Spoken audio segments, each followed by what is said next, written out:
This week on Hermitcraft. I can't help it. It's the head that most looks human.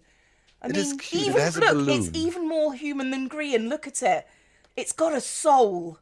Welcome to the Hermitcraft recap. My name is Pixel Riffs, our writer is ZloyXP, and we welcome you to this second week of a fresh season where everyone already has shulker boxes, an experience farm, and a mending villager.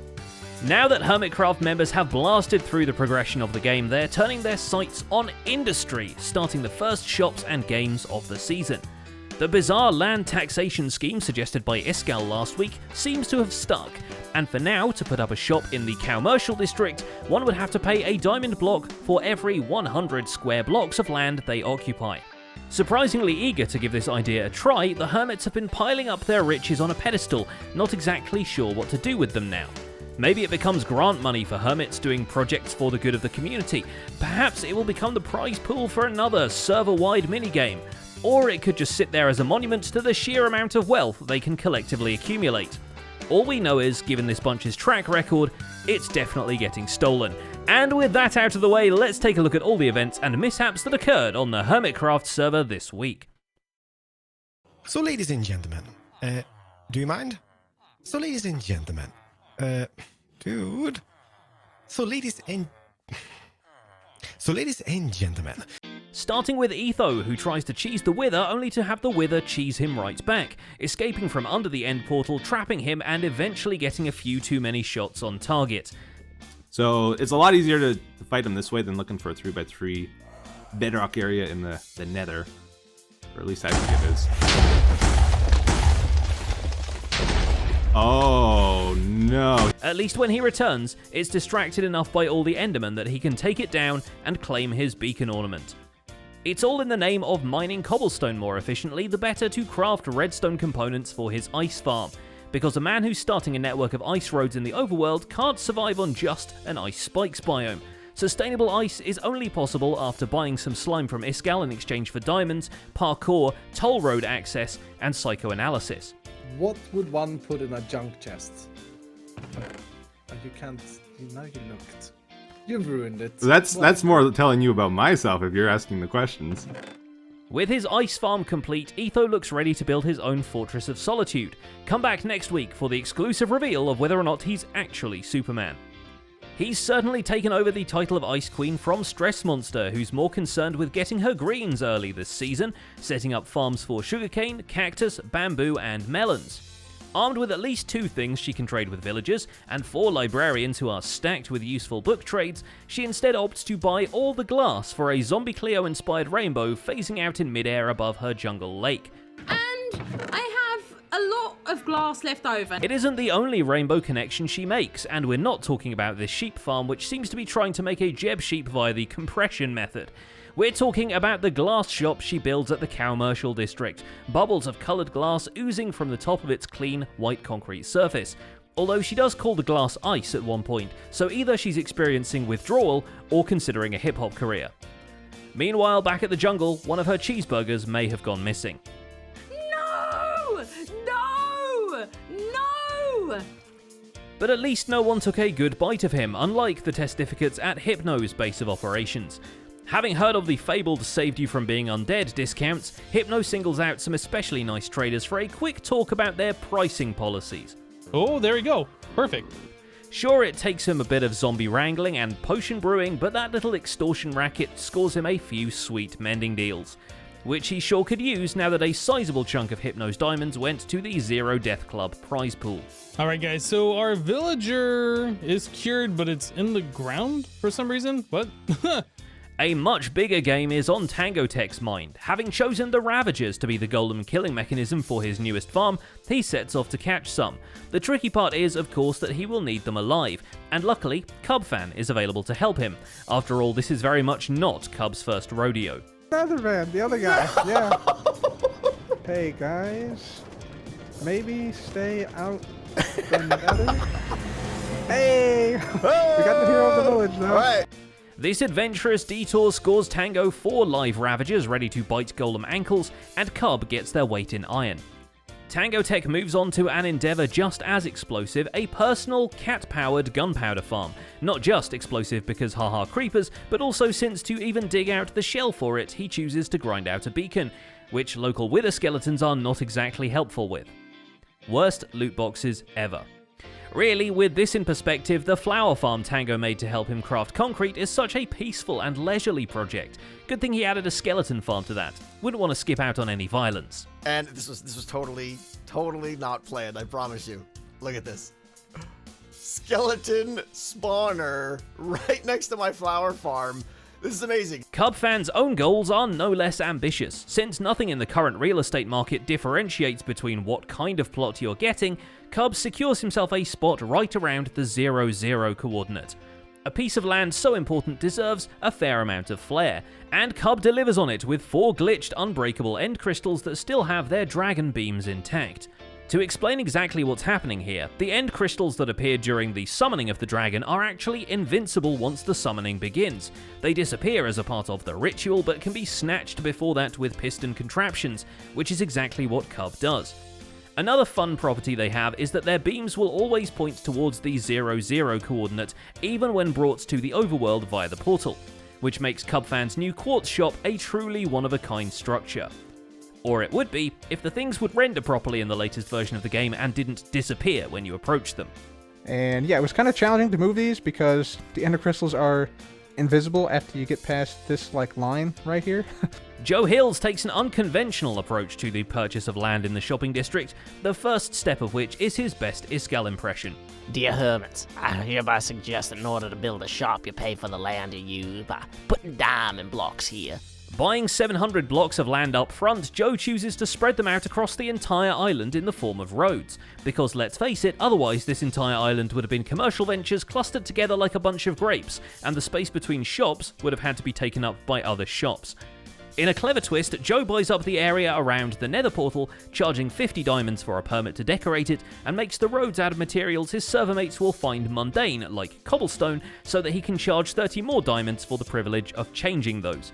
Also, because that sounds like hungry work and he has cows to burn, he sells some steak with some breakdancing bovine mascots. I mean, I'm all for, supporting the local economy, but 3 diamonds for a stack of steak? Talk about a savior. Thank you very much, Joseph.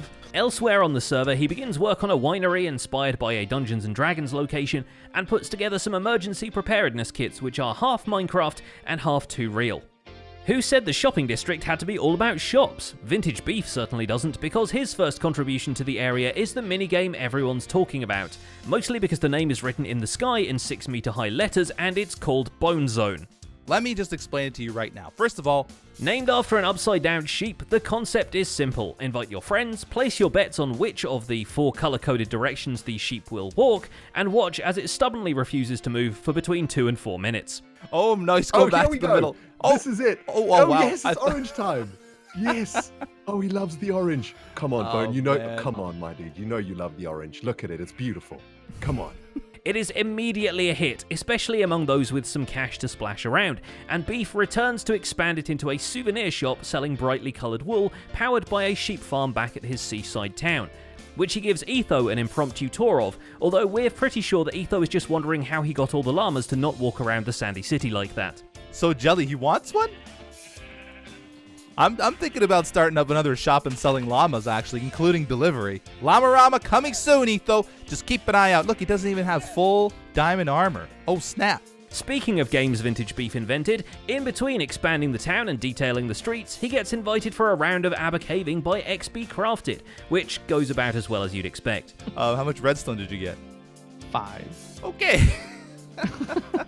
I got 23. Despite XB living 4,000 blocks away from the nearest neighbouring hermit, he's certainly not keeping the social distance you'd expect. In fact, he's encouraging the other hermits to visit an area of his savannah town he dubs Hermit Hollow and build something resembling a holiday home if your holiday home had been left to fall apart after some sort of apocalypse. The walled community of Casa is thriving beneath the surface, filling up with useful villagers and even farming its own iron after XB puts together a simple Raiseworks farm in the basement. Unfortunately, beneath the surface, the zombies are also thriving. It's no surprise that he needs a recreational break, and a day spent with Keralis is recreation enough. A few rounds of Bone Zone later, XP is inviting him back to the Savannah town to plant some bushes.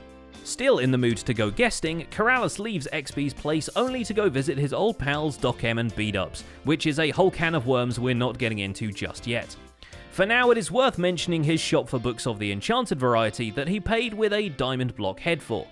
And by the way, one of those trader came by, and I was like, this dude, what an idiot. He's selling 8 diamond blocks for 1 diamond block and 1 emerald. So I was like, hey, bye. Yeah, I'm the idiot. Okay, so 1 and 2.5. People are gonna be so upset. The shop itself is an artistic recreation of a bookshelf block if one was zoomed in on quite a bit.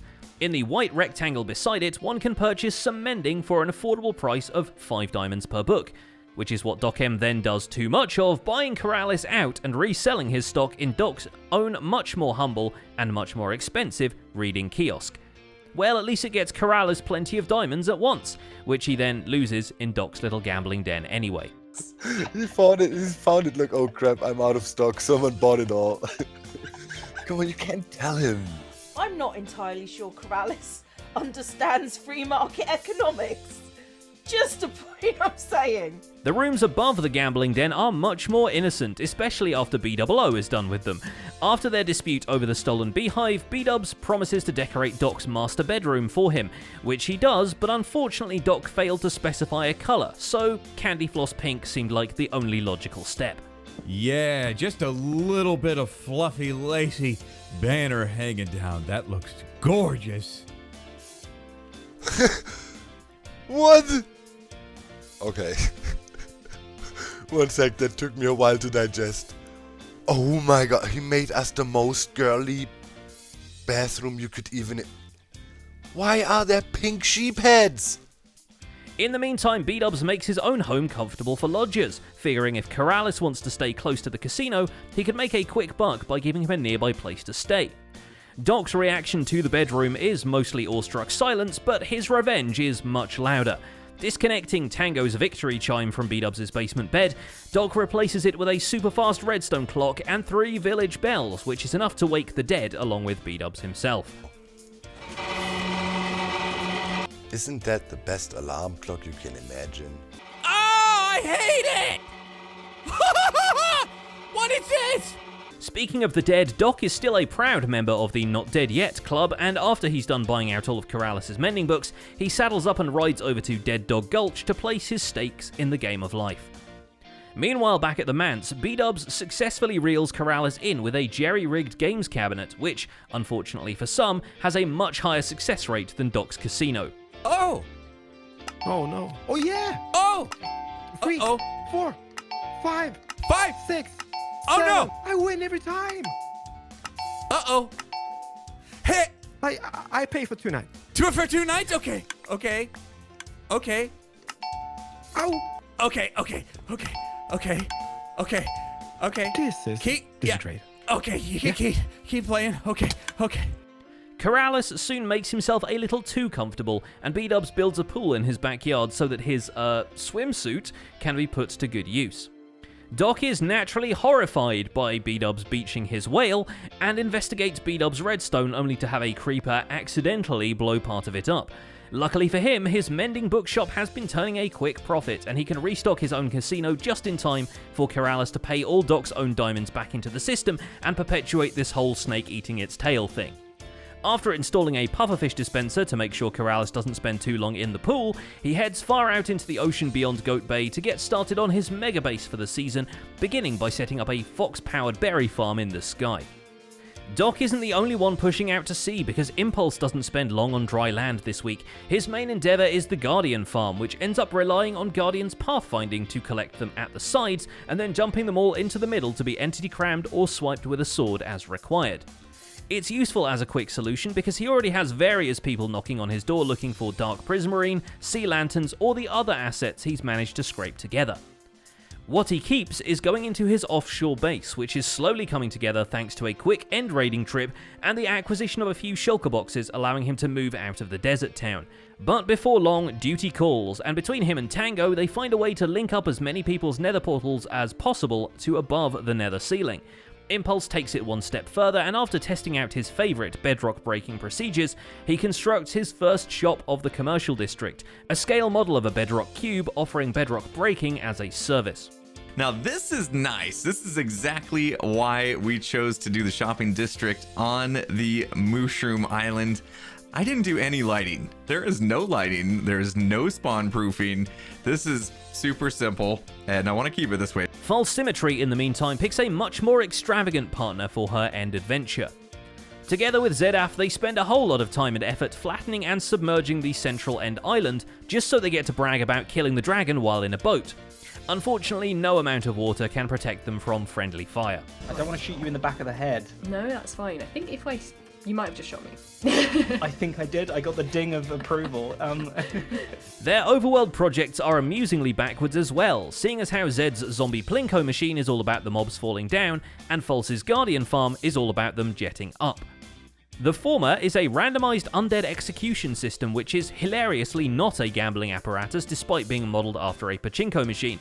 Instead of losing you money, this one is just really nice to look at as it rains zombies over a few potential killing methods, all of which are pretty satisfying, granted that none of them break.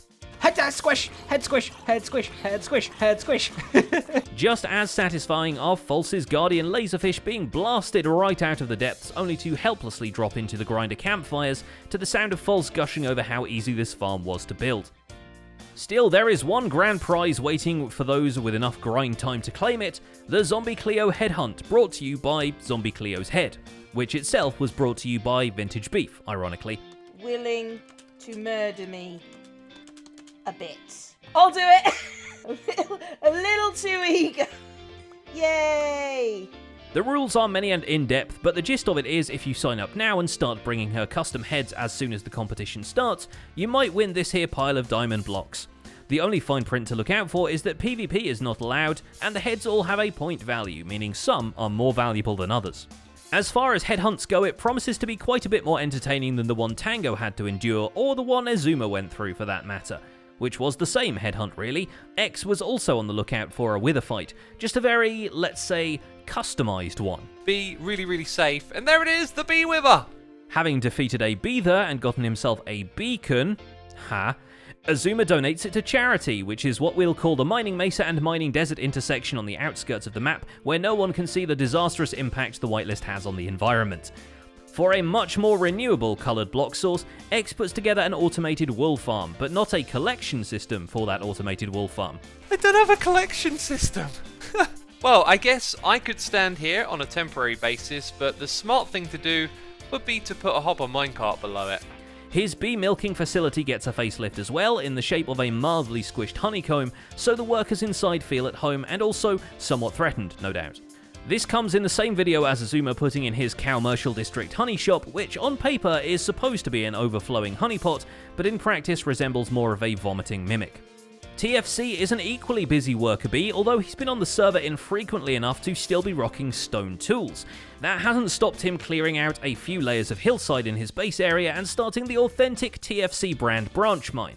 A few tunnels later, he's found his first cluster of diamonds, although the game isn't going to let them go easily. They're surrounded on basically all sides by lava. After rescuing them from what could have been a very hot bath, TFC stashes them in a chest and goes straight back to carving up the hillside, with iron tools this time. Meanwhile, in the Commercial District, Jevin opens an Elytra shop. Now, Jevin will definitely need some of his own supply with the elaborate The Floor is Lava game his mob farms are playing. Both the Drowned farm and the Creeper farm he's put together are floating up above the areas where anything could spawn. Still, the mob cap is too occupied by the rest of the whitelist to actually give him a fair cut. And all he wanted was some Nautilus shells to craft into conduits for underwater projects. No matter, he'll be able to afford all the shells he wants after the ransom for Pamela the cow comes in. Oh, by the way, Jevin kidnapped Pamela the cow. Ransom note and everything. Bring 100 diamonds to the Mushroom Island 1 week from now. Rendog does not take kindly to this, although apparently his way of processing trauma is to make cowboy videos. What kind of a world do we live in where a man can't even prosper on his own land? Yes, his jimmies have been rustled along with his mushroom, but it's not quite time for Rendention quite yet. Instead, he practices his animal wrangling skills with a more vintage kind of beef, buys up a plot of the Kamushroom Island in preparation for bigger Logs Incorporated, and transforms his Mesa skeleton spawner into a water tower that's also full of bones. But after fishing on Loser Island just isn't yielding the results he wanted, he turns to some more, unorthodox solutions to his problem. I'm kind of tingling in places I shouldn't be tingling right now, man. Well, suddenly I have a refreshing mint flavor. Yep, Good Times with Scar's door-to-door alternative medicine solutions took a weird turn for some people he was peddling them to. Ren actually did better under the influence than Cub, who was blasted all the way back to Season 4 for seemingly no reason. Alright, enjoy that magic, alright? Breathing exercises, yep, thank you. There you go, yeah. Wim Hof, he's good with the breathing. Alright, I'm really stuck here. Oh, I'm gonna die. Help. Oh, I'm gonna die. This is Season 4! Oh my god. He has literally been here for like an hour, just transfixed. The crystal magic meets its match when Scar reaches Mumbo's figurative neck of the literal woods. The particular brand of snake oil Mumbo is selling is the prospect of keeping Grian out of your stuff. Okay, how long have you been his neighbor? It's been... feels like a year. The Kaguma, or Keep Grian Out of My Resources, is a key item locked vault he installed in his base last week. We didn't cover it at the time because the chicken-parrot debate seemed more significant, and as far as Mumbo can prove, it seems to have been working. Scar buys it in exchange for the rights to the Bumbo Big Baggins name. As for Grian himself, he doesn't seem too impressed with either. Dead in the eyes. Okay. Dead in the eyes. Yep. Press F1 for me. Okay, You pressed it? Yeah. Oh! Whoa! Whoa! Whoa! Whoa! What in the world? The second part of Operation Aqua Thunder, which is really just get diamonds or repeatedly die trying, is to start a dwarven-style mineshaft in a cliffside nearby. Which one, who knew that dwarves prefer their mines diagonally, and two, has to be decorated and detailed in the latest of mineshaft fashions. Inside there is actually some minecart trickery going on, but the redstone to rail combination is a bit too confusing for the elderly wizard. Another build is his Stonehenge nether portal in a purple crack of nether magic, connecting no doubt to any portal available except the one it's supposed to. Having successfully stopped a neighbouring hobbit from rummaging in his drawers and sold a floor safe to a wizard, Mumbo is also visited by a bee selling honey for iron and makes a loose promise to deliver said iron in the form of a giant spider mech. And if you're wondering why we keep making D&D references at this point, it's because this stuff writes itself. After getting annoyed at villagers in a time-lapse and getting a zombie not to despawn by dying to it and having it pick up all his equipment, Mumbo finally assembles the iron farm half his neighbours have been waiting for. And it's a good thing he's now able to create infinite minecarts because the postal service just got an upgrade. A gift from the other hut? Right, let me chuck this in here. He's here. Yeah, about that. As many times before, Grian has dug out a tunnel from his base to Mumbo's, but for once, not to throw eggs through. It's more for packages than it is for transportation, which is why we see him spend a whole day decorating it with spruce planks as if packages have eyes. Really, they should have just bought toll access and gotten unlimited SMS. Oh my goodness, I could have saved some time going diagonally, but that would have been a pain to build. It's in this mailing system that Grian then discovers a jungle sapling and a mysterious set of coordinates. These coords lead him directly to the Hermit Challenges shrine, where Grian successfully initiates himself despite just doing some button mashing. What is this? What is this insanity? In the resulting confusion, Mumbo challenges Grian to steal people's front doors for the remainder of the season, and Grian challenges Mumbo to get good lol, so expect Mumbo to roll up his Dark Souls character any day now. Although we do like the popular community suggestion of him interpreting this as kidnap Good Times with Scar. No, I said, if you don't want to do it, what you really don't want to do is this. I threw it in saying I've accepted the challenge.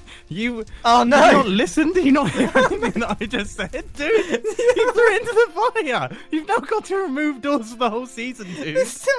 Despite being thus challenged, this doesn't stop them both from building out villager trading halls at their respective bases.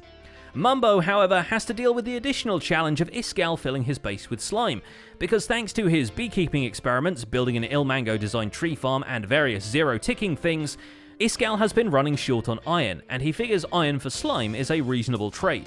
But when it takes more than a quick sliming to get Mumbo's attention, Iskall throws him a party with a literal bouncy castle. I think that's actually enough. Iskall's super silly, super fun, bouncy castle, partners only. I mean, that surely should send him a message. Back to that tree farm though. Iskall's base this season starts to take shape in the jungle lake as the stump of an enormous tree begins to take root. But it's such a time-consuming process that he has to take a break to mess with villagers, stealing one from Stress Monster so he can start himself a villager breeder. Unfortunately for him, someone has been going around stealing doors, and at least one of his librarians is attacked while he's trying to figure out how to move them down to his basement and arrange them in a new trading zone. But eventually he has a system in place and the villagers are shuffled downstairs for safekeeping. And by safekeeping, we mean a pillager captain shooting them in the neck. There he is. Oh, you look at that. And he's scared. What are you doing, Rodney? Go into... He just took that arrow straight. Oh, well, eventually he did walk in.